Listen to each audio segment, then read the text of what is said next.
Antonio José Ponte es poeta, narrador y ensayista. Tiene a saber una obra extensa, la colección de poesía Asiento en las ruinas, la novela Contrabando de sombra, los libros de cuentos Corazón de Esquitarix y Cuentos de todas partes del Imperio, que luego se reúnen en un volumen que les recomiendo muchísimo, que se llama Un arte de hacer ruinas y otros cuentos, con prólogo de Esther Whitfield. También tiene los libros de ensayo Un seguidor de montaña mira La Habana, Las comidas profundas, un ensayo devastador. El libro Perdido de los origenistas, un poco más alado y muy divertido, como indica su título. Y el más reciente de sus libros de ensayo y de sus libros publicados, creo, corrígeme si me equivoco, Villa Marista en Plata, Arte, Política, Nuevas Tecnologías. Ponte es autor de una obra muy singular, que sencillamente no se puede clasificar ni como novela ni como ensayo. La fiesta vigilada. Una de las obras, a mi juicio, más perfectas que he leído en los últimos tiempos. Precisamente por este trabajo con el linde entre los dos géneros. Una especie de distopia, un juego con la demanda de realismo, un testimonio de tiempos muy difíciles que no rehúsa lo autobiográfico, pero sí rehúsa su uso como dispositivo fácil, un recorrido por la historia de la Revolución Cubana y una mirada inusitada en torno a sus políticas culturales, en particular del llamado periodo especial en tiempos de paz. Y hacer una mirada inusitada de la política cultural de la Revolución Cubana es una proeza, porque es un tema muy manoseado, como todos sabemos. Todo eso es esta obra singular, La fiesta vigilada. Ponte es, como si fuera poco, vicedirector del Diario de Cuba y figura en varios documentales, entre ellos uno que hace un riff del título de uno de sus cuentos, de hecho un cuento célebre que seguro muchos conocerán. El documental es de Florian Borschmeier y se llama La Habana, un arte nuevo de hacer ruinas. Excelente, lo recomiendo muchísimo. No lo he visto todavía, pero tengo entendido que Ponte figura también en un documental de ahora, de este mes, de la HBO, que se llama Patria o Muerte, Cuba, Fatherland or Death, de Olaz López Garmendia. Y su obra ha sido traducida a varios idiomas. El primer texto que leí de Ponte me remonta a mis primeros años de carrera docente. Hace como 2 años, algo así. Y fue justamente el cuento Un arte de hacer ruinas, donde Ponte primero nos habló de los tugures, unos habitantes de lo que parece ser La Habana, subterráneos, que construyen una ciudad subterránea por debajo de La Habana. Además, en esos cuentos nos hablaba de extrañas edificaciones, por ejemplo las barbacoas, creaban una visión de la ciudad completamente diferente de la retratada en otros textos de esa misma época. El extraordinario poder de este cuento y de los otros que le son contemporáneos radicó no solo en los temas que trataba, que es lo más evidente, sino en el estilo de Ponte, que yo diría que muy económico, austero, muy claro, tal vez demasiado claro, y por lo tanto bastante opaco. Reflejaban la penuria por la que todos habíamos pasado el país y por la que tantos de nosotros, profesores de literatura, sentíamos la urgencia de incluir en nuestros cursos. Venía imantada, ¿no?, esa literatura, era algo bastante poderoso en esa época, donde yo por lo menos nunca había estado en Cuba ni conocía La Habana. Por mi parte, varios intelectuales a quienes admiraba muchísimo me hablaban de este Ponte, una especie de ave rara entre los escritores del momento, en el buen sentido de la palabra. Leí entonces su Contrabando de sombras con otra de mis clases y solo aumentaron los deseos que sentía de conocerlo. Una novela de dos personajes amantes con nombres nórdicos paseándose por una Habana que era contemporánea pero también extraña al lector, representada en otra clave que esa que nos daban las lecturas que manejábamos en esa época, sobre todo en los textos del llamado periodo especial. A eso le siguió la lectura de todo lo que pudiera encontrar de Ponte, ¿no? El ensayo Las comidas profundas, El abrigo de aire y todos los que he mencionado. En El abrigo de aire, como han comentado otros críticos, Ponte imaginó otro Martí también, que me parece una proeza, dada toda la construcción de Martí, ¿no?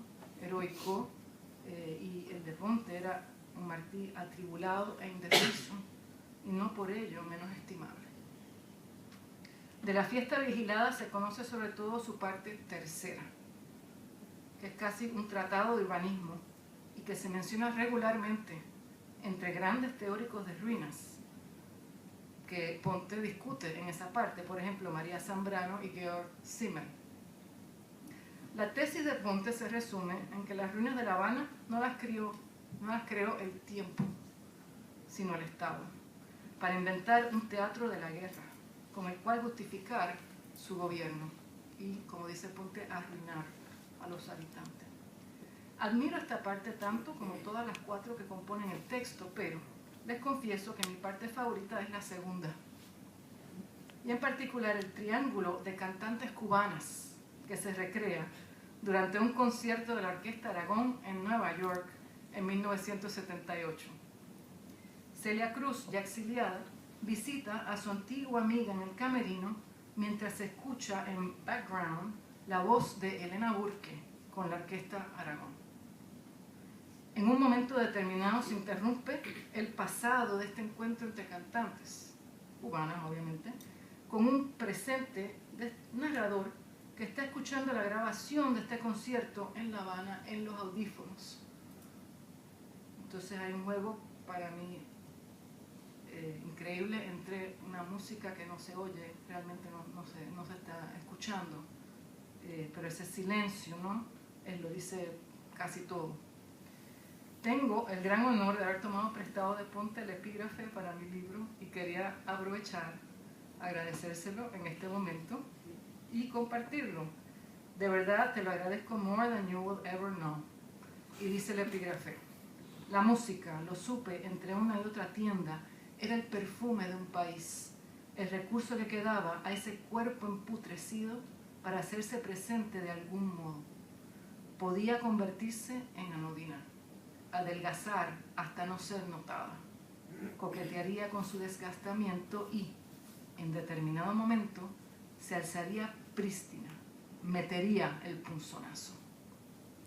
Sin ánimo de aburrir a nadie, con un paréntesis de crítica literaria, señalo esta parte en el texto por precisamente la manera en que desordena ciertas claves ya consabidas. En este caso es la musical, sinónimo para muchos de lo cubano o de la cubanía, y podemos también decir isla, Caribe, y por ahí seguimos, mujer, etc. Su escritura, como he dicho, tan clara que a veces resulta opaca en esta claridad, escalofriante, uncanny, pero que no desconoce tampoco el juego y la diversión, apela a los afectos tanto como al entendimiento, al intelecto. Hace pensar y además es interesante, se deja leer, seduce, es narrativa. Los dejo entonces con Ponte, ya ven cuánto lo estimo y cuánto me alegra darte la bienvenida esta noche.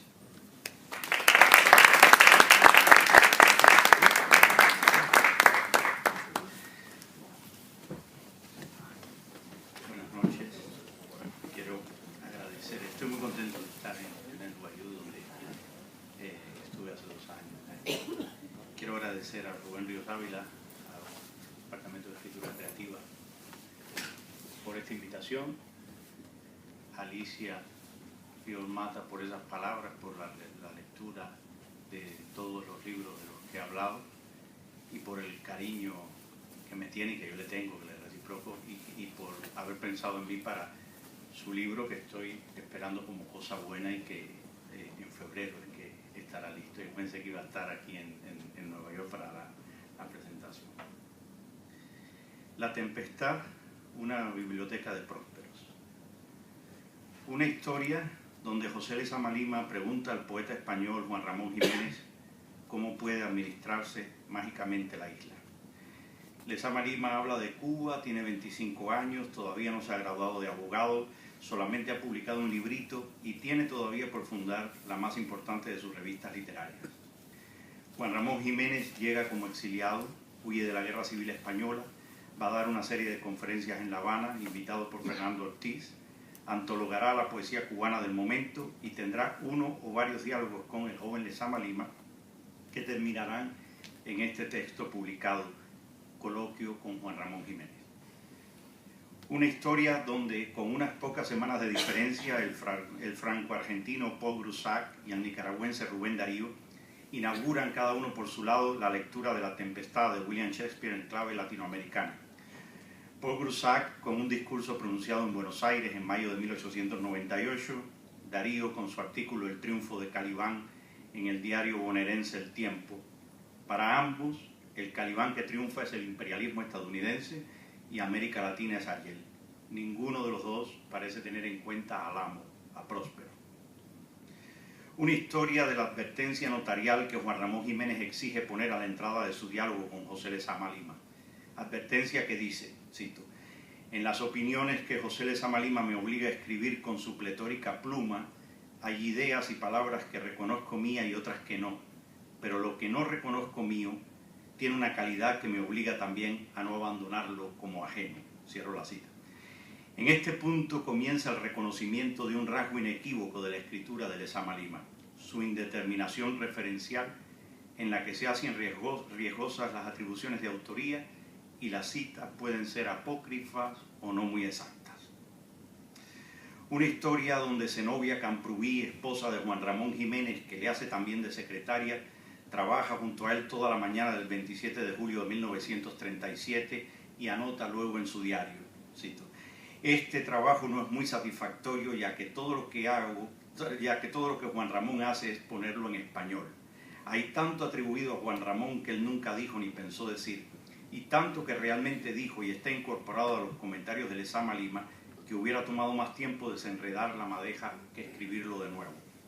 Sin embargo, reconoce Zenobia Camprubí, había suficiente valor en el diálogo como para salvarlo y todo lo que hizo Juan Ramón fue corregirlo lo suficiente para que no se anegaran totalmente las ideas en un mar de confusión debido a la oscuridad de la expresión. Una historia donde lo mismo que José Lezama Lima y que Juan Ramón Jiménez, Paul Grusac y Rubén Darío hablan de Cuba.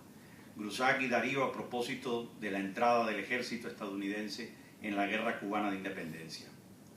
Una historia donde Zenobia Camprubí es la primera en toda la carrera de escritor de José Lezama Lima en echarle en cara su oscuridad, su confusa sintaxis y su lengua que en tantas ocasiones no parece coincidir con lo que se estaría dispuesto a aceptar como lengua española, aunque también será la primera de muchas ocasiones en que, pese a todas esas objeciones, Lezama Lima termina por imponerse. Una historia donde José Lezama Lima pretende averiguar con Juan Ramón Jiménez cómo puede administrarse mágicamente una isla que es Cuba, un coloquio entre un próspero y un aprendiz de próspero. ¿No ha percibido Juan Ramón, en el poco tiempo que lleva en esa tierra, la posibilidad del insularismo? ¿No ha encontrado señales suficientes para hablar de ese mito de la insularidad? Una historia donde Juan Ramón Jiménez se resiste a la mitología de la isla y razona que si Cuba es una isla, Inglaterra también es una isla, Australia es una isla y el planeta todo es una isla. Y en ese caso, ¿dónde estaría lo continental frente a lo que tanto insularismo reacciona? Una historia, la del 17 de octubre de 1937, cuando Zenobia Camprubí anota en su diario, cito, terminé el diálogo de Lezama Lima, qué alivio. Una historia donde el uruguayo José Enrique Rodó comprende que su tiempo es también el tiempo de la tempestad. Rodó, igual que Paul Groussac y que Rubén Darío, entiende América Latina como Ariel y escribe un ensayo que titula con ese nombre, Ariel, aunque aparecen en pocas alusiones a la pieza de Shakespeare. Una historia en la que Roberto Fernández Retamar admite que José Enrique Rodó se equivoca del personaje shakespeariano, pero no en el diagnóstico de la situación. Rodó hierra al elegir dentro del guardarropa teatral, aunque acierta plenamente frente a una problemática que 7 décadas más tarde empuja también a Fernández Retamar hacia la isla de la tempestad. Una historia en la que José Lezama Lima le menciona a Juan Ramón Jiménez la posibilidad de un imperialismo cubano que ha sido sugerida por el estadounidense Waldo Frank. Cito: pudiera imaginarse una inmotivada vanidad insular escondida en mi pregunta. Comenta después de preguntarle por el mito de la isla y agrega para todos, cito: recuérdese que un crítico norteamericano, Waldo Frank, nos aconsejaba el ejercicio en un presunto imperialismo antillano de una hegemonía del Caribe. Una historia donde la tempestad gira obsesivamente en torno a las relaciones entre Estados Unidos y Cuba y por extensión entre Estados Unidos y América Latina. Una historia en la cual el mito de la isla tendría que existir tal como existe el mito de la región más transparente del aire. Lezama Lima cita ante Jiménez la visión de Anahuac de Alfonso Reyes y toda la mitología urdida por los argentinos en torno a la Cruz del Sur. Pues a juicio de José Lezama Lima, solo hay 3 países de todo el continente que podrían organizar una expresión, y esos países son México, Argentina y por último Cuba. Una historia en la que Juan Ramón Jiménez le advierte a José Lezama Lima: creo que lo que usted me ofrece es un mito. Cierro la cita. Y se trata exactamente de eso, de un mito, porque desde Platón un buen diálogo va siempre en pos de un mito. Así que no es Inglaterra, ni Japón, ni Australia, ni siquiera Cuba, esa isla de la que habla el joven poeta cubano, sino la Atlántida. Una historia que no es tanto la historia de la Atlántida como la historia de la isla artificial Utopía. Una historia donde José Lezama Lima tiene que haber conocido el libro de Antonio S. Pedreira, Insularismo, ensayos de interpretación puertorriqueña, publicado 2 o 3 años antes de sus diálogos con Juan Ramón Jiménez, en cuyas páginas Pedreira habla de un alma puertorriqueña disgregada, dispersa, en potencia, luminosamente fragmentada, y habla Pedreira de un rompecabezas doloroso que no ha gozado nunca de su integridad. Una historia que alarma a Juan Ramón Jiménez, quien pide ejemplos a la vehemencia de su interlocutor, ejemplos de ese mito insular en las obras de algunos de los pocos escritores cubanos que él conoce, como Julián del Casal o José Martí.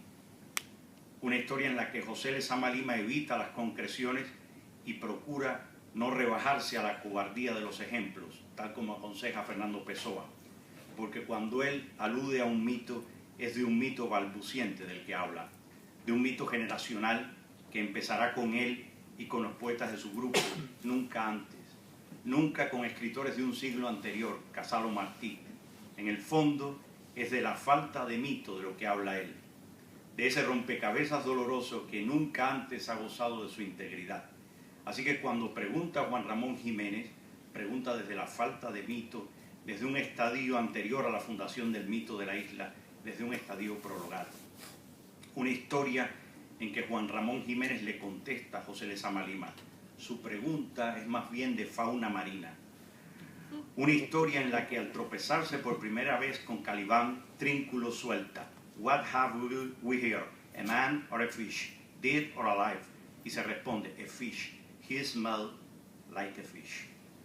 Una historia en que otra exiliada española, María Zambrano, pasa por La Habana de camino a Chile y en su primera tarde habanera conoce a José Lezama Lima. Una historia donde María Zambrano explica su relación con José Lezama Lima y su grupo de poetas mediante su particular versión del mito de la isla, considerando a Cuba como su patria prenatal, patria suya anterior a la patria del nacimiento. Una historia que haría de María Zambrano mejor próspero que el propio Juan Ramón Jiménez, por hallarse más dispuesta a mitologizar, por mayor disposición suya a la magia, aunque a ojos de Lezama Lima le habría faltado todavía altura magisterial, hasta el punto que ella recordará décadas después cómo él se le acercaba al final de sus conferencias habaneras para recomendarle: María, has estado muy bien, ahora tienes que cuidar los problemas de la prosa. Él, que según Zenobia Camprubí, no escribe precisamente en español. Una historia de la divinidad más vieja del Caribe compuesta por Fernando Ortiz, el huracán, su mitología y sus símbolos. Una historia en la que José Lezama Lima negocia con Juan Ramón Jiménez la administración de símbolos y mitos nacionales, con Juan Ramón Jiménez que huye del encarnizamiento de esas administraciones. Una historia de exilio, al fin y al cabo. Una historia que cabe en la carta que 2 años después de sus encuentros con Juan Ramón Jiménez, José Lezama Lima escribe a uno de sus mayores camaradas de revistas y de antologías, Cintio Vitier, y cito: ya va siendo hora de que todos nos empeñemos en una economía astronómica, en una meteorología habanera para uso de descarriados y poetas, en una teleología insular, en algo de veras grande y nutridor. Cierro la cita. Economía astronómica la llama, como si tuviera que vérselas con la Cruz del Sur. Meteorología habanera, como si se ocupara de la región más transparente del aire. Y al final, la denominación más propia y de más largo recorrido, teleología insular. Una historia del diálogo de sordos establecido entre Juan Ramón Jiménez y José Lezama Lima. Cuando uno habla del mito de la isla, el otro le responde con el mito de la negritud y del mestizaje. Una historia de cómo la conspiración de los origenistas descarta esas interrogantes sobre mestizaje y negritud, aunque sea un maestro de la talla de Juan Ramón Jiménez quien la haga.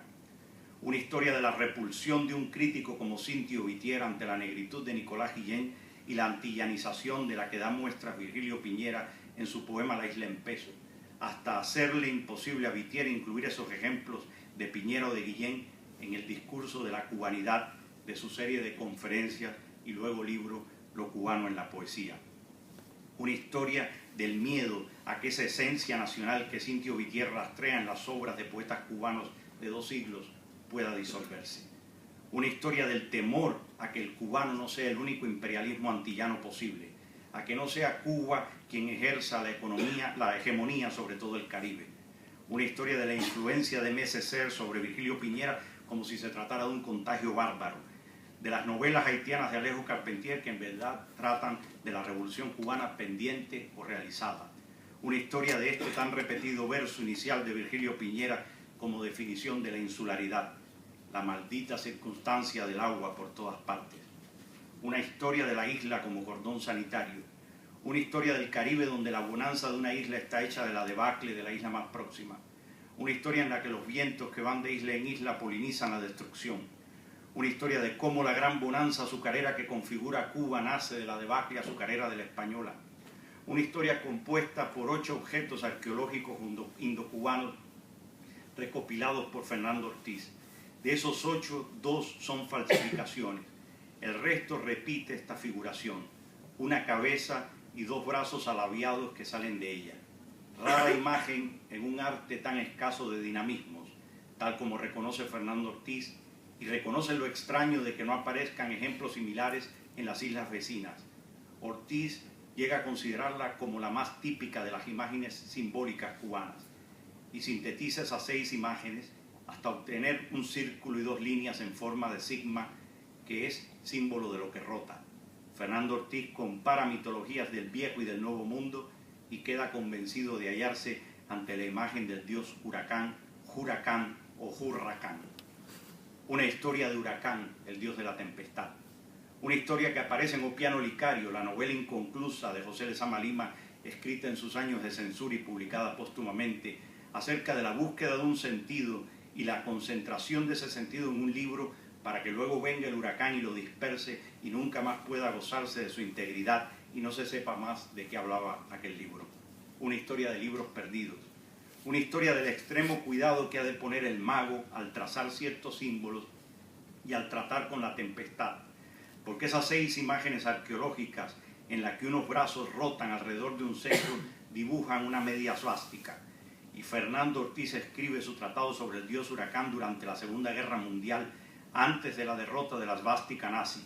Ortiz deduce del sentido levógiro del símbolo nazi lo siniestro de la política del Tercer Reich y recuerda asimismo el triste caso de la última emperatriz de Rusia que cubrió los muros de su calabozo con svásticas como amuletos, pero trazándolas en sentido contrario a la buena fortuna.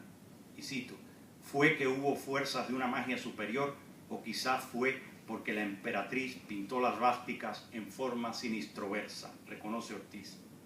Una historia de las revoluciones políticas como fuerzas de una magia superior, más arrasadoras que la mayor de las tempestades. Una historia de libros mágicos, el llamado silogística poética, encontrable en el episodio del examen escolar de la novela Paradiso de José Lezama Lima. El jurado examinador pregunta a Oppiano Licario por el nombre del perro de Robespierre, por las respectivas estaturas físicas de Napoleón y Luis XVI y por las circunstancias de muerte de Enriqueta de Inglaterra. Es tan excéntrico el jurado universitario que examina a Licario que invita a una muchacha que pasa por allí a que agregue una pregunta. Y la anónima muchacha hace una pregunta tonta que alguna vez nos habremos hecho tontamente. ¿Dónde puede comprarse el mejor chocolate del mundo?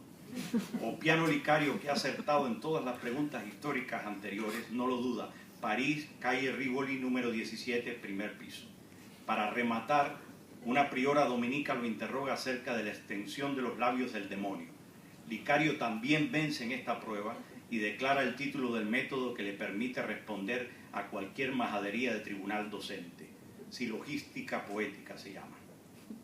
Una historia de libros mágicos que se pierden en medio de una tempestad, el que Oppiano Licario deja como herencia a su ahijado de sabiduría José Eugenio Semí, la única copia existente de la súmula nunca infusa de secciones morfológicas. El cofre que contiene ese libro llega a Semí el mismo día en que entra un ciclón en La Habana. Sea cual sea el sentido de sus aspas, aquel ciclón es saludado por los habaneros como si se tratara de un verdadero carnaval. En las posetas de Malecón los muchachos se bañan desnudos y la ciudad parece olvidada de toda precaución de clavar ventanas. Semí protege el libro de las primeras ventoleras de ciclón. Unas vecinas le dejan a su cuidado un perro, él se ve obligado a dejar a solas al perro y al libro, y a su regreso encuentra la súmula nunca infusa de secciones morfológicas, destrozado e irrecuperable, sin que nunca llegue a conocer el contenido de sus páginas. Una historia donde otro libro mágico, también imaginado por un origenista, se pierde en el malecón habanero. El protagonista de la historia de un inmortal de Liceo Diego recibe de un amigo el manuscrito de un largo poema. El amigo se marcha a la Manigua a pelear contra los españoles. El poema es extenso, todo un libro. Libro de las profecías se titula. Está hecho de voces que le hablaron a su autor en una ensoñación. Su autor no fue más que el copista de unas voces del mundo perdido de la Atlántida. Quien vela por ese manuscrito se va a nadar y lo deja dentro de su sombrero en las rocas de la orilla. El mar está agitado, entra un norte en la ciudad y al volver a la orilla, sombrero y manuscrito han sido destrozados por las olas. Una historia donde el sentido de la isla, Cuba o Atlántida o utopía, consigue concentrarse en un libro mágico para al final perderse para siempre.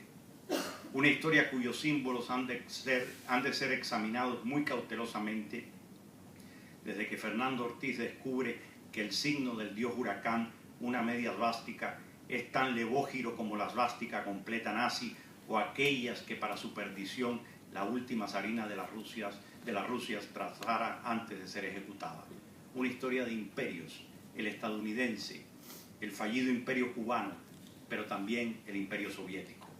Una historia en la que Eberto Padilla pasa por calabozos e interrogatorios y termina en una sala llena de artistas y escritores en la que anuncia que ha sido un contrarrevolucionario y contrarrevolucionarios también varios de sus amigos, entre los que delata a José Lezama Lima. Una historia de la coincidencia entre los símbolos indocubanos y los símbolos nazis, y en la que Fernando Ortiz identifica el huracán con la revolución pendiente. Cito Ortiz. Si un día hubiese de desatarse en Cuba una revolución que destruyera como un huracán y creara de nuevo como un soplo de Génesis, quizás su más genuino y expresivo emblema sería el que muchas centurias atrás lo fue de los indios cubanos, nacido de su mentalidad y reverenciado en sus ritos. Y añade Ortiz, símbolo propicio por varios conceptos para los alegorismos nacionalistas de Cuba. Ojalá nadie lo interprete en nuestra patria como una semisvástica cavernaria. Una historia de lo soviético en Cuba que Antonio Benítez Rojos describe como una extraña máquina esteparia, un artefacto cuya magia no podría funcionar bien en el Caribe, como si no pudiera haberse dicho lo mismo de cualquier imperialismo llegado a las islas, como si las carabelas o los acorazados no fuesen máquinas tan extrañas y luego ganadas por la costumbre como los misiles soviéticos. Una historia de la maravillosa ciudad que fue La Habana de finales de los años 50, en la que Guillermo Cabrera Infante incluye la extraña máquina esteparia del asesinato de Trotsky. El asesinato de Trotsky por Ramón Mercader, contado por un puñado de autores cubanos, incluido José Lezama Lima. Una historia de la crisis de los misiles, una historia de la crisis de octubre, una historia desprovista de cualquier posibilidad de apocalipsis, desde que Antonio Benítez Rojo ve desde su balcón caminar a dos viejas negras y su bamboleo dentro de la amenaza de guerra lo aquieta de pronto, le da seguridad de que el mundo no puede acabarse allí en ese momento.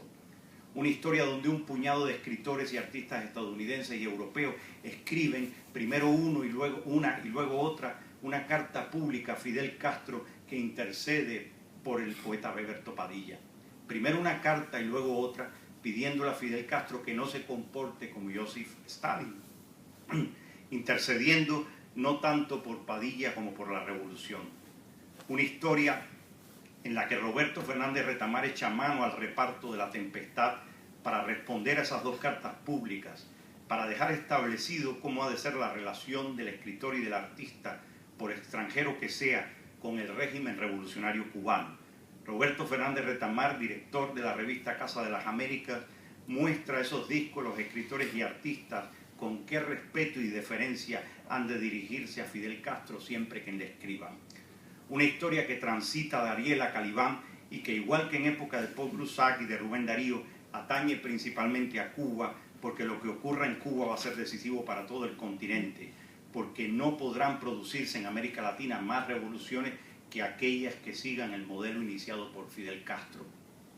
Una historia de la teleología más que insular, continental, que el cuentista dominicano Juan Bosch formula en el título de este libro suyo, De Cristóbal Colón a Fidel Castro.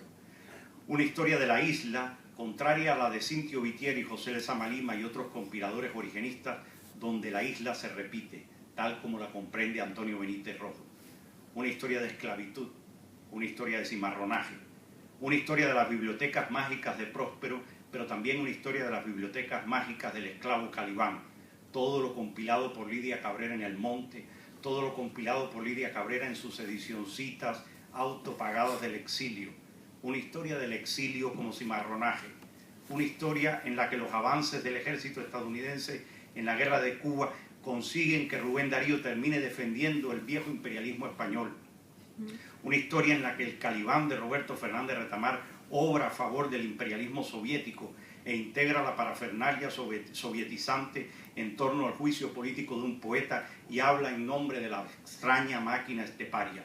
Una historia en que el anciano cimarrón Esteban Montejo cuenta su vida a Miguel Barnet, que la firma como autor.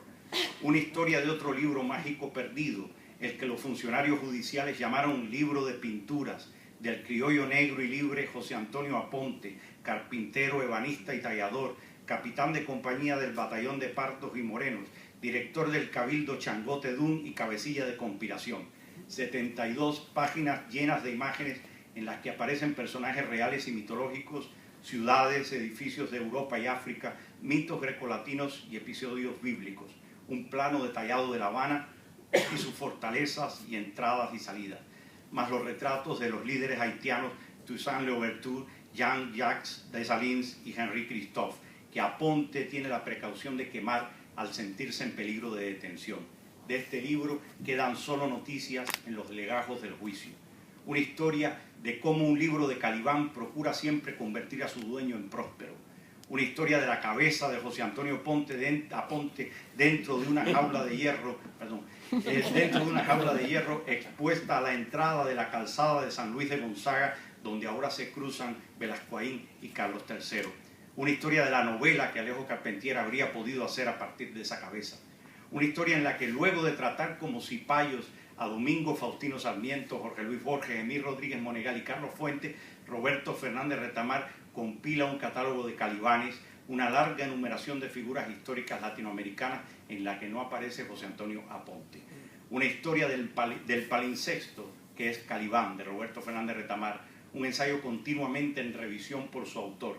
Calibán revisitado, Calibán en esta hora de nuestra América, Calibán 500 años más tarde, Calibán ante la antropofagia, y reescrito con persistencia, hasta el emborronamiento, hasta un esfuminado ideológico que le permite reubicar a Borges en mejor lugar que en la edición original, incluir a Rigoberta Menchú para subsanar la falta de calibanas, o hacer de José Lezama Lima un Calibán más, cuando en la versión primera Lezama Lima no aparecía por encontrarse condenado por la censura. Una historia de lo histórico que se pierde irremediablemente, según la establece José Lezama Lima en uno de sus mayores ensayos paralelos, La poesía y la pintura en Cuba, siglo XVIII y XIX.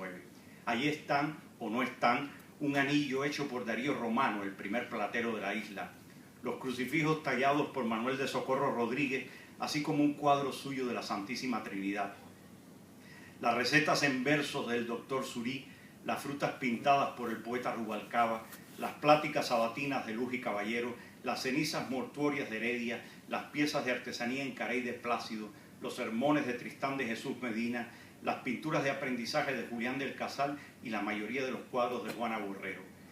Lezama Lima da también por perdidas las joyas del poeta Sequeira, que no existieron nunca y pueden entonces considerarse como doblemente perdidas.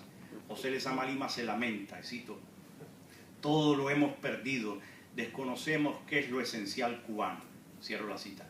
No hace mención ninguna del libro de pinturas de José Antonio Aponte. Una historia en la que la revolución haitiana no aparece en ningún momento de la expresión americana de José Lezama Lima. Una historia en que toda la colección de la revista Orígenes no puede hallarse una alusión a la Segunda Guerra Mundial. Una historia de lo que no escribió José Lezama Lima sobre el libro de pinturas de José Antonio Aponte, de cómo no alcanzó a considerarlo como una suerte de Atlas Mnemosyne por el estilo del Atlas de Avi Warburg. Una historia de los caníbales brasileños con que se encuentra Michel de Montaigne y que William Shakespeare debió leer en la traducción de Montaigne hecha por Florio, si es que Calibán viene de caníbal, si es que Caribe viene de caníbal o viceversa. Una historia de caníbales, una historia de zombies que vienen de la revolución haitiana, una historia de George A. Romero, hijo de cubano y de lituana y creador de zombies, una historia del sueño alquímico del doctor Ernesto Guevara, el hombre nuevo, una historia de cómo el hombre nuevo acaba convirtiéndose en zombie, el sueño del doctor Guevara convertido en una pesadilla de Romero, una historia del vampiro, porque el vampiro asoma como imagen del capitalismo en un momento del manifiesto comunista, una historia hecha de las esperanzas puestas por James I en resolver mediante alianza matrimonial las guerras de religión que dividen Europa, la tempestad como pieza teatral elegida para celebrar en la corte inglesa el matrimonio entre dos príncipes de religiones opuestas, una obra en la que la magia y el matrimonio garantizan la paz política, una historia que termina por descartar los asuntos de la corte de Milán, el matrimonio reparador y todo cuanto prometa la alianza de Miranda y de Fernando para centrarse en la cuestión territorial más inmediata, no el ducado de Milán sino la isla. La cuestión es a quién pertenece esa isla. Una historia que cabría en el Atlas de las Islas Remotas, al que Judy Shalansky le ha dado este subtítulo, 50 islas en las que nunca estuve y a las que nunca iré. Una historia a incluir dentro de la colección de islas prodigiosas compuesto por Angelo Arioli a partir de manuscritos medievales árabes, Islario maravillosa.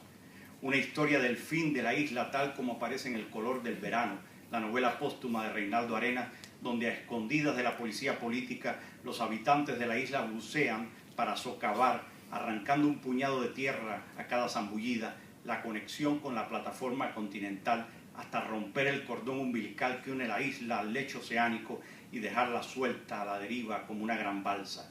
Una historia tal como suponía Juan Ramón Jiménez de fauna submarina. Una historia de seres que no se saben si son hombres o peces. Una historia en la que el miembro del Comité Central del Partido Comunista de Cuba, Roberto Fernández Retamar, firma la sentencia de muerte de 3 jóvenes negros que secuestran una lancha para huir y se convierte así en el único escritor de toda la literatura nacional que ha firmado una sentencia de muerte. Una historia donde no cabe reedición ni reescritura que borre ese acto suyo. Una historia en la que, una vez que la isla puede usarse como balsa, suelta como está ya, cuenta Reinaldo Arenas que termina linchada por los tirones que le da cada habitante, cada uno abogando por una dirección distinta. Muchas gracias.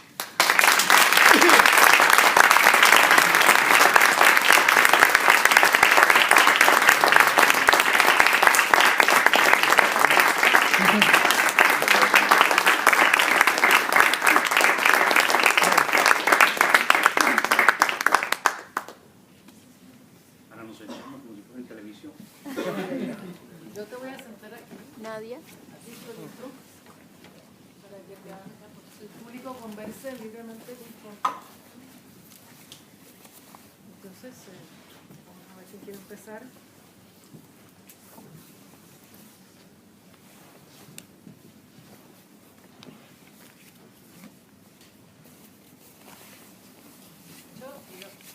Lo que digo, voy a hablar algo de la estructura de lo que escribiste. Es como una estructura de huracán, ¿no? Que va girando.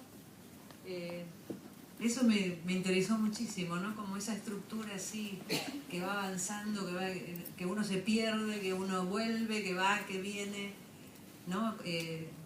No he leído cosas tuyas, pero ¿me puedes hablar un poco de cómo estructuraste este texto? Sí. Bueno, es un libro que tiene muchos... Esto es un pedazo del libro, no es, digamos, aquí hay aludido muchos de los que luego yo voy a mencionar y temas sobre los que voy a tratar, pero es un libro que de todos modos es un libro extenso, está siendo extenso, no lo tengo terminado, y es un libro que yo supe que tenía que crear una estructura para toda esa cantidad de líneas de fuga que se me presentaban. No podía ordenarlo como si fuera, como otros libros, había ordenado otros libros mucho más cartesianamente. Esto tendría que entrar, había que entrar en lo que un cubano llamaría un despelote. Era un ensayo en despelote, no podía ser un ensayo demasiado cartesiano. Entonces encontré esta estructura que no voy a obligar a los lectores a este ritmo songo de Nicolás Guillén durante mucho rato, pero una parte del libro que juega con esta estructura en la que vuelve una historia. Este es el primer capítulo del libro. Se me quedaron 2 páginas afuera, pero es sobre todo así comienza el libro. Y es una especie yo lo veo, le puse la tempestad sin D, como se pronunciaría en Cuba, la tempestad, y luego de pronto vi que el título parecía una opereta italiana. Dije, bueno, esto podría ser una pequeña ópera. Y entonces empecé a pensarlo como si fuera exactamente eso, una cantata donde aparece al comienzo, al inicio, en la introducción, sale todo el mundo, aparece todo el mundo y después se va desarrollando todo esto. Entonces eso me tomó tiempo porque, bueno, primero pensé que de aquí habrían varios libros juntos y entonces después dije, no, aquí hay un libro, lo que hay que ver y tratar de que no sea demasiado extenso y de que se lea como si fuera una novela también. Ha sido complicado y lleva mucho tiempo de investigación también. Sí, impresionante.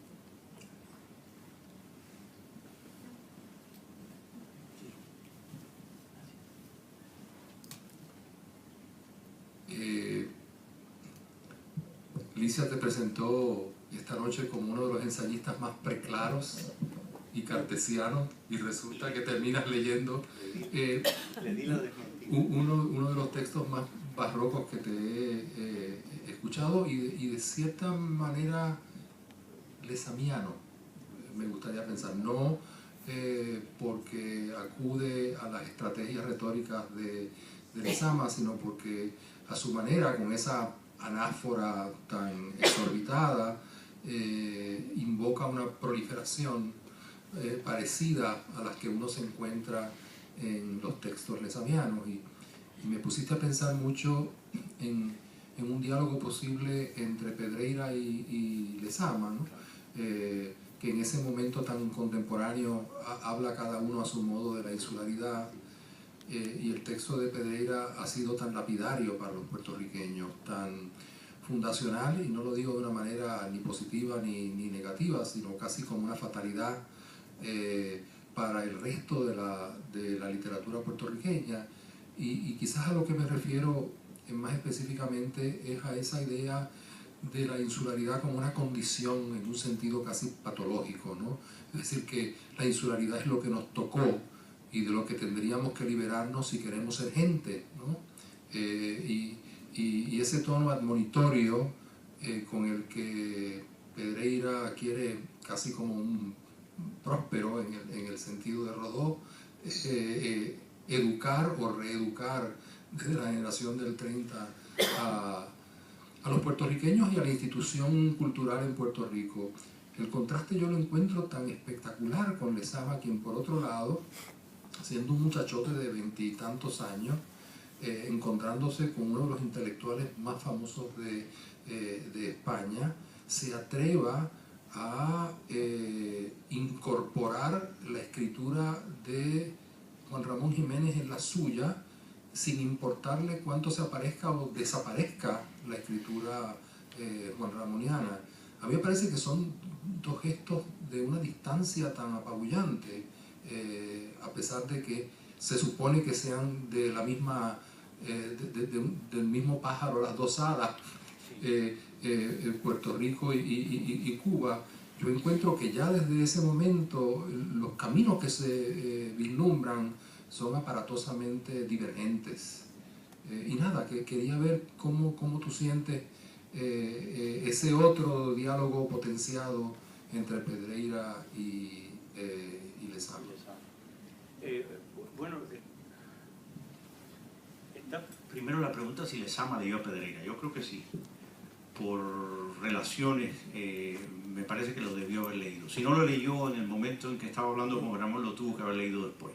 Pero lo debe haber leído en los años, a finales de los 30 o en los 40 o inicios de los 40. Y luego la relación con Lilita Hedeven, toda la relación con Puerto Rico que tiene, luego raramente a la voracidad del lector de Lezama no se hubiera encontrado con ese libro de Pedreira, que es además un libro que le pudo haber servido de modelo en algo que en ese momento, digamos, y un poco después, la cultura mexicana va a tener un libro como El laberinto de la soledad. Son libros identitarios, o ellos tenían también muchos ejemplos argentinos, seguían desde Orígenes y desde el grupo Orígenes se leía mucho Sur y se leía mucho la literatura argentina, incluso no la de la revista Sur. Entonces el tema del libro de Pedreira a Lezama lo tiene que haber tocado de cerca, en el momento en que lo haya conocido, y estoy seguro que lo conoció. A mí lo que me parece es que primero nosotros tenemos nuestros Pedreiras en la cultura cubana, existen, pero no tuvieron la rotundidad, no fueron tan buenos componedores de tratado como Pedreira. Pedreira tiene la facilidad de haber hecho un tratado, y los nuestros, yo estoy pensando en Figueras, por ejemplo, José Figueras en Cuba no tienen esa posibilidad. Pero también hay que pensar que Lezama era de una ambición desmedida. El diálogo con Juan Ramón es un diálogo imperialista total, del imperio Lezama. El Lezama está ocupando todo el espacio que puede, y además planeando esto como su entrada en la escena. Había una recomendación que daba Gautier, a Baudelaire, que le decía: no hay mejor modo de entrar en sociedad que a través de un duelo. Entonces Lezama elige ese modo de entrar en sociedad a través de un duelo verbal con Juan Ramón Jiménez. Y además es muy curioso ese diálogo, porque es el comienzo de su vida pública, y en ese mismo momento en Moscú se están celebrando los juicios que van a servir de modelo a Padilla para cerrarle la vida pública a Lezama después. O sea que triangulando Madrid, Habana, Moscú se podía, y año 37, ahí está el annus horribilis y el annus mirabilis de Lezama, podría estar ahí toda la vida concentrada en un triángulo y en 3 capitales y una historia que después se va a ir acelerando.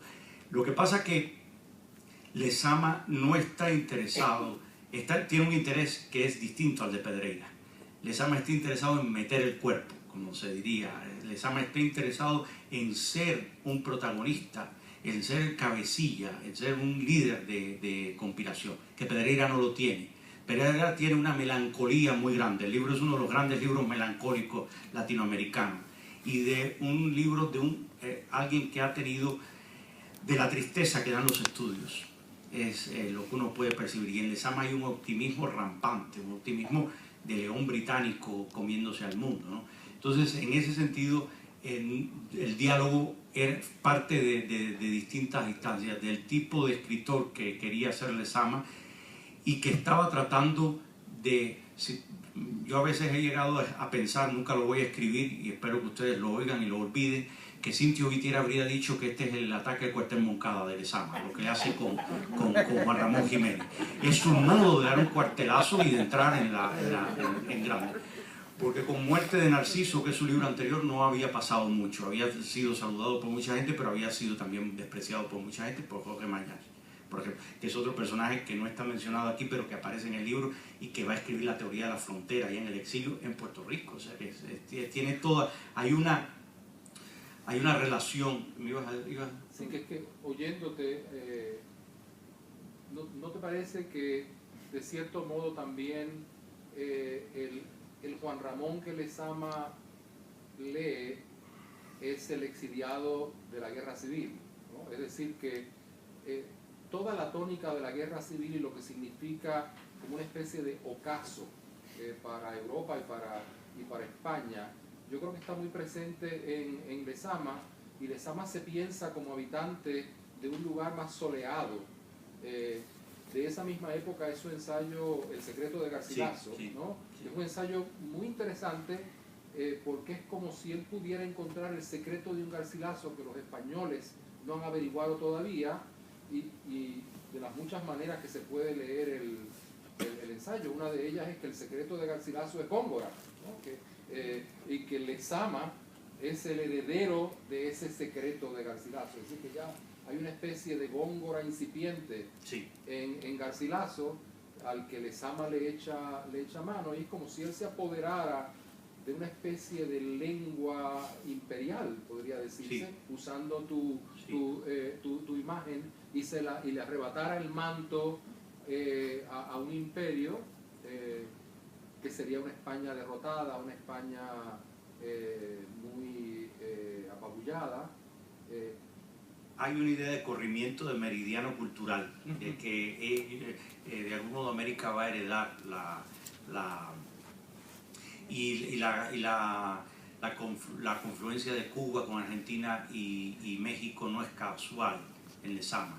Son 3 centros. Cuba después no va a ser ese centro que promete, porque Cuba fue muy ingrata con los intelectuales españoles de la exiliados republicanos. La mayoría se tuvo que ir, Juan Ramón se tuvo que ir María Zambrano, pero son las 3 capitales que están recibiendo más intelectuales republicanos o intelectuales exiliados de la Guerra Civil Española. Y Juan Ramón y Lezama cree que va a haber un corrimiento de meridiano, que ahí entrará entonces Cuba. De algún modo el comienzo del libro gira alrededor de Lezama, porque yo creo que es el ejemplo más cabal de mago. Es decir, a mí lo que me interesó cuando empecé a pensar en este libro es la idea de, bueno, hemos visto a La Tempestad leída, y hay toda una rama francesa y una rama en inglés de leídas del Caribe, ¿no? Yo solo me atengo a la leída en español en esta zona del libro, pero en la que Ariel y Calibán se reparten, pero Próspero no aparece. El asunto es que todos son prósperos. Brusac, Darío, desde el comienzo todos están prosperizando, todos están tratando de saber cómo intelectualmente administrar un espacio geográfico. Puede ser una isla o puede ser un continente. y cuando en el caso de Cuba es sintomático porque las dos veces que se dan los dos grandes giros de interpretación de La Tempestad en español, el primero es Grusac Darío, a partir de la entrada del ejército norteamericano en Cuba, en la guerra cubana, y el segundo lo hace Retamar a partir de la entrada de la sovietización de la Revolución Cubana, a partir del 71. Y todo no se reduce, no es una cuestión onfálica cubana, no se reduce a que es una... No, es que la isla en ese momento, en un momento y en el otro, es una especie de laboratorio de pruebas de lo que puede ser el continente luego. Lo que puede ser para el imperialismo norteamericano, lo que puede ser para el imperialismo soviético. Entonces, en ese sentido, la Tempestad, la lectura en español ha estado relacionada siempre con Cuba. Pero a mí lo que me interesaba era hacer una historia de la pretensión intelectual, del intelectual latinoamericano, de gobernar un continente, gobernar. Al final es lo que se llama la tentación de Siracusa, ¿no? El deseo de Platón de trabajar, hacer gobierno, ¿no? Entonces, en ese sentido, Lezama no hizo gobierno nunca, no le interesó el gobierno, pero fue una suerte de alternativa gubernamental imaginaria. Hay un texto de Fina García Marrús que habla de él, que lo ve por primera vez, un retrato de Fina García Marrús maravilloso, y ella dice que lo ve en la universidad, saliendo de la universidad como un firmante de una constitución poética de Cuba. Entonces, en el año 36, 37 lo ve. Entonces, no, un poco más, 40 o algo así. Entonces, en ese sentido, era como el poder a la sombra. Él, y cuando uno lee sucesivas o coordenadas habaneras, los textos de él sobre La Habana, uno encuentra que parecen los memoriales o la metodología de un alcalde fantástico, ¿no? Fantástico en el sentido de un alcalde quimérico. Pero está tratando de gobernar La Habana. Él está diciendo cuándo a la gente a qué hora se debe recoger, cuándo en las fiestas, cuándo deben estar. Es decir, él tiene vara de alcalde en esos textos. Entonces, me interesaba en ese sentido Lezama, y me interesaba por una pretensión. Lezama, yo sí creo que es el único escritor cubano y uno de los pocos escritores latinoamericanos, quizás con Jorge Cuesta y 2 o 3 más, que creyeron ser magos y que tenían una relación que no era la de la literatura, sin tener retorta alquímica, sin pensar en desenterrar muertos para trabajar con huesos, nada, sin hacer nada de eso. Tenían una idea de la literatura que es la que está en La Tempestad de Shakespeare, que es la idea del próspero, que es una idea que viene de John Dee. Entonces, en ese sentido, uno de los grandes sabios esotéricos de la corte isabelina, ¿no? Castigado después.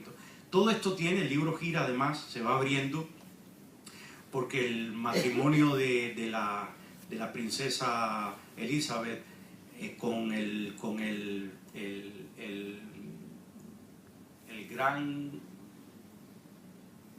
elector de Sajonia, el gran elector de Sajonia, este matrimonio en el cual La Tempestad se reestrena para dar la paz, va a terminar en el viaje de ellos a Bohemia y en la batalla de la Montaña Blanca, y esa batalla de la Montaña Blanca luego va a ser para los checos muy relacionada con la entrada de los tanques soviéticos en el imaginario de la literatura checa. Entonces todo es como una especie de vértigo donde todo va dando vueltas, donde todo va dando vueltas, y en ese vórtice está, yo creo, la idea de algunos escritores, de muy pocos, que se consideran magos. Pero no en el sentido de Jodorowsky, no en el sentido no sé si me hago entender, no en un sentido, sino en la idea de una confianza en la letra y en el espíritu de la letra tan grande que sobrepasa lo que otros escritores pretenden. Es decir, cuando uno lee, por ejemplo, uno puede tener las preferencias que tenga, pero cuando uno lee a Carpentier o lee y lo lee al lado de un texto de Carpentier y un texto de Lezama, uno descubre que el texto de Carpentier puede ser más perfecto, puede ser más maravilloso, puede ser más convincente, puede ser más apasionante, pero en Lezama hay unas fuerzas desatadas ahí, unas que te dejan muy preguntándote qué estaba procurando este hombre. Es además un señor que cuando Karl Fossler va a La Habana se asombra de los conocimientos que tiene ya de literatura española. Fossler asombrándose de un muchacho, ¿no? Entonces es con el antiintelectualismo que nos caracteriza a los cubanos en los barrios, sobre todo le decían estante con patas, como si fuera un librero, ¿no? Entonces todo esto lleva a una idea en la cual cuando se está discutiendo sobre el continente, sobre el papel de lo que se está discutiendo son las pretensiones mágicas que tiene un escritor. Y en ese sentido Lezama las tenía sobre el continente, sobre la lengua. Era un sentido, y un sentido imperial también, yo creo. Hay una relación imperial con todo esto. La búsqueda de una teleología siempre es una idea imperial, termina siendo una idea imperial, sea de la clase que sea una teleología literaria o sea una teleología política, ¿no?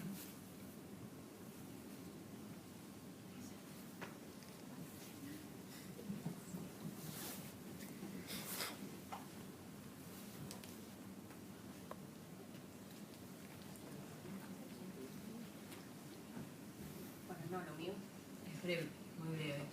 ¿Y dónde está Ciclón?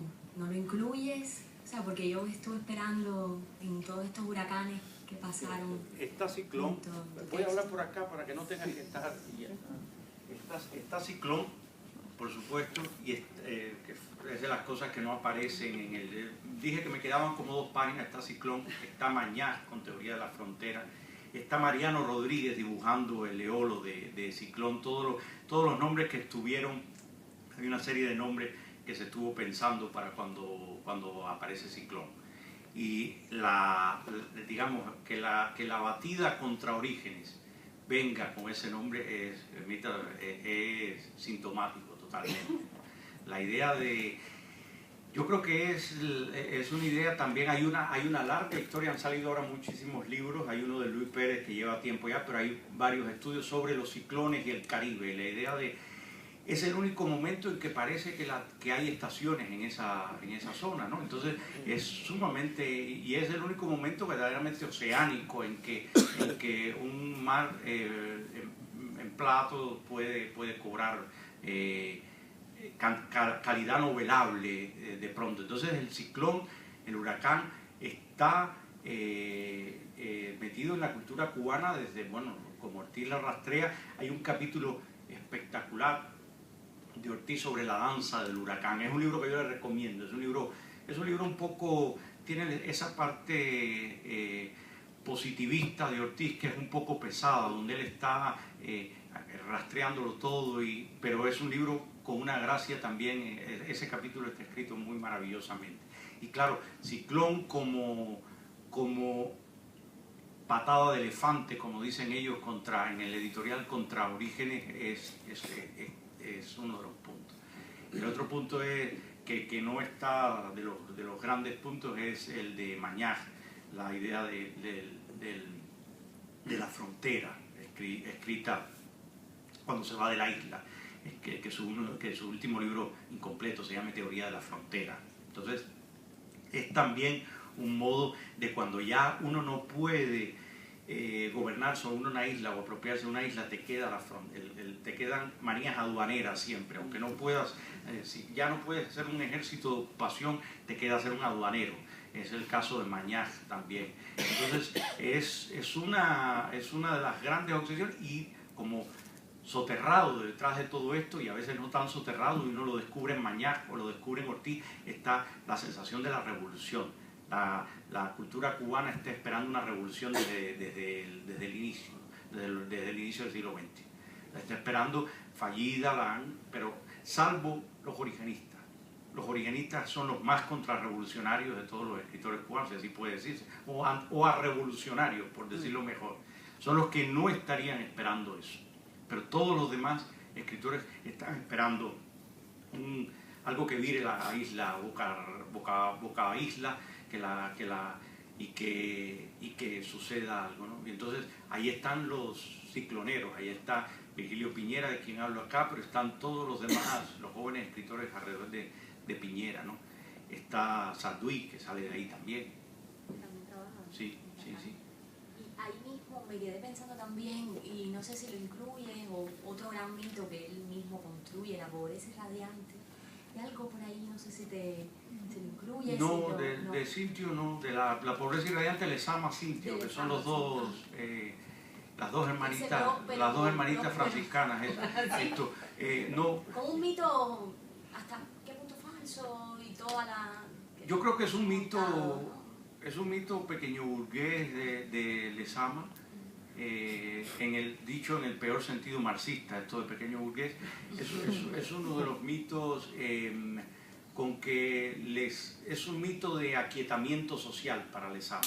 Es decir, Lezama está contento de algún modo, y es un mito vengativo de Lezama frente a no saberse manejar en la cuestión pública. Hay algo que, ahora podría extenderme, lo diré muy rápidamente. El grupo Orígenes es anterior a Casal y a Martí, en el sentido de la relación con el dinero, en la relación con la venta de la literatura, y hay una gran...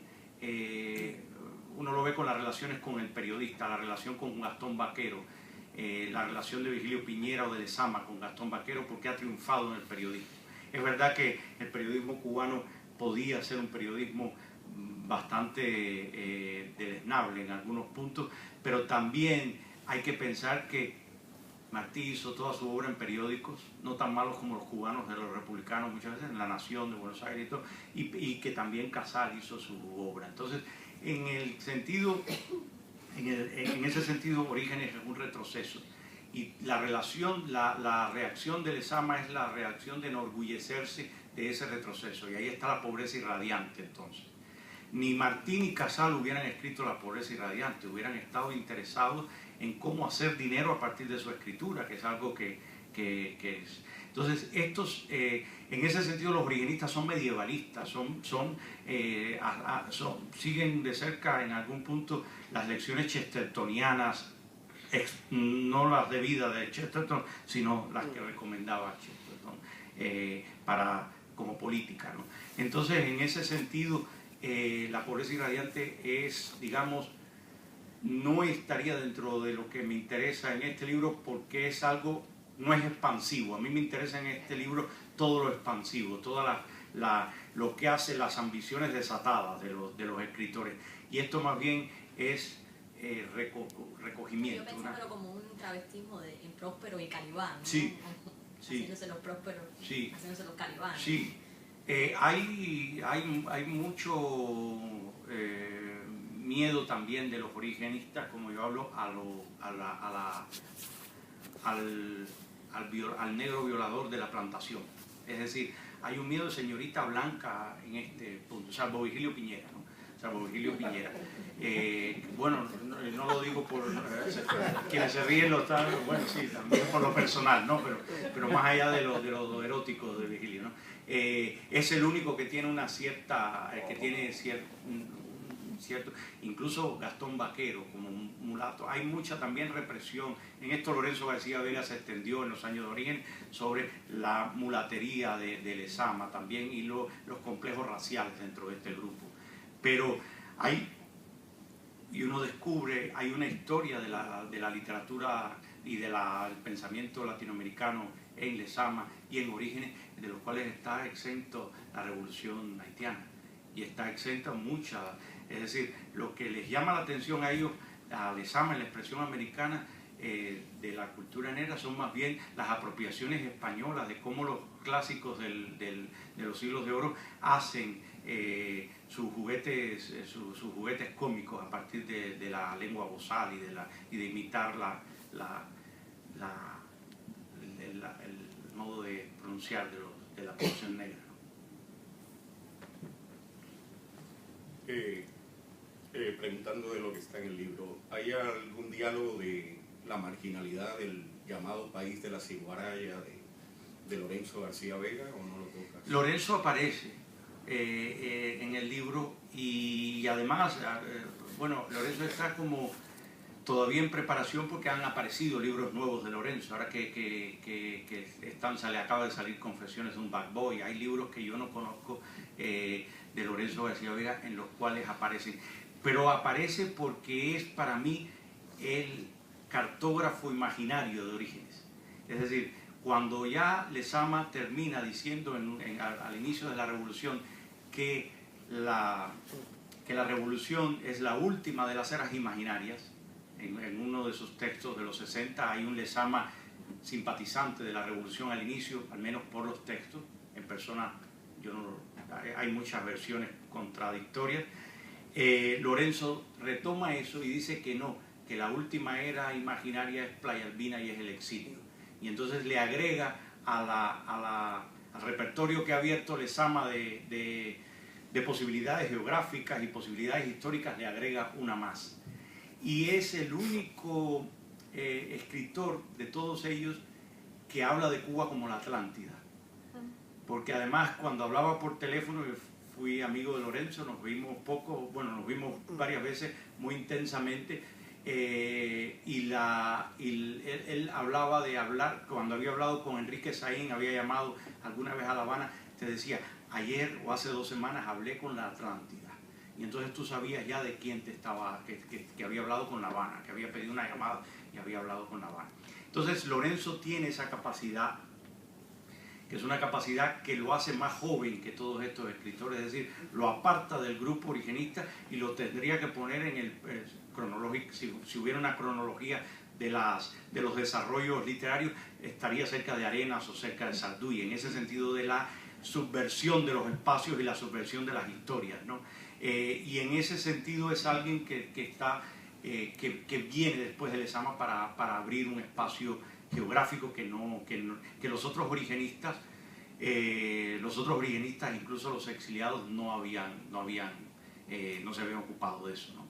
Entonces es muy importante para mí Lorenzo García Vega en ese sentido, por el sentido de bautizar espacios, de crear una cartografía distinta también desdibujar la isla. Él es de algún modo un próspero como el de la tempestad de Shakespeare, un próspero que no piensa regresar nunca al ducado de Milán y que pero que también se va de la isla, para él no tiene la isla, la va desdibujando a través de Atlántida, le decía varios nombres. Yo he anotado unas cuantas colecciones, unos cuantos calificativos que le va poniendo a lo largo de sus libros, ¿no? Quiero ver ahora Confesiones de un Bad Boy, que es de la época de Billis, que es un libro muy imaginativo también en espacios y todo. Él hablaba de que Miami se llamaba Playa Albina en su cartografía privada o literaria pública, y Billis era el cuerpo astral de Playa Albina, es decir, la emanación de Miami. Entonces, de esta época es el libro nuevo que acaba de salir, Confesiones de un Bad Boy, así que lo tengo que buscar por eso, con esa curiosidad.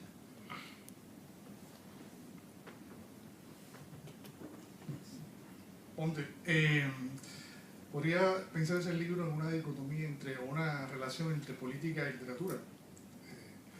Me parece que es un ejercicio de solipsismo literario de lo político a través de esa referencia de Banach y de relacionar del libro nunca encontrado, el libro perdido.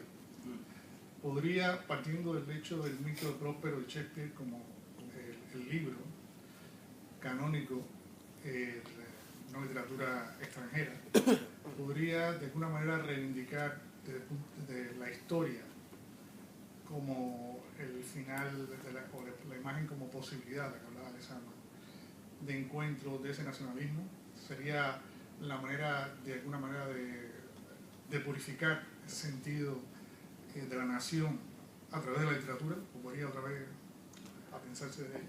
Bueno, a mí me interesan los nacionalismos para tratar de subvertirlo lo más posible, para abrir, lo que vaya abriéndose hasta llegar a incluir la batalla de la Montaña Blanca, a la entrada de los tanques rusos. Es decir, yo creo que la lección de Cuba, si hablamos de escritores cubanos, la lección de Cuba, la lección política es una lección que va por delante de la lección literaria y que los escritores deberíamos aceptar y empezar a pensar en ello. Es decir, por diferencias que hayamos tenido y que tengamos estaba hablando en pasado por la muerte de Fidel Castro, pero que tengamos con el régimen cubano ha tenido, los líderes del régimen cubano han sido muy imaginativos como novelistas de desplazamiento geográfico.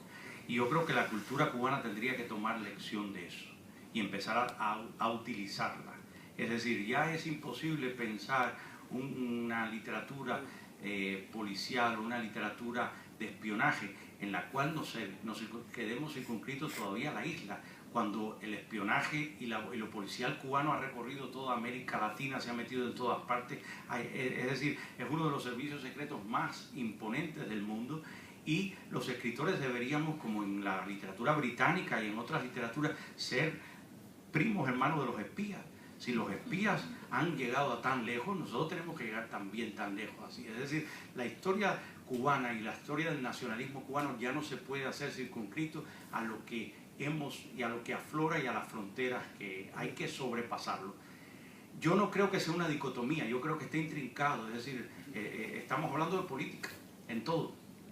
Lezama es un político que no se presenta a elecciones, pero tiene, bueno, ellos tenían un recurso bastante florido de la época, que era atenerse al título de Valéry política del espíritu, y podían decir que eran políticos del espíritu, pero la ambición que tienen es una ambición de político. Hay una serie de gestos políticos de Lezama cuando triunfa la revolución, como escribirle, por ejemplo, una carta a Fidel Castro recomendándole cómo mejorar la administración de los correos en Cuba.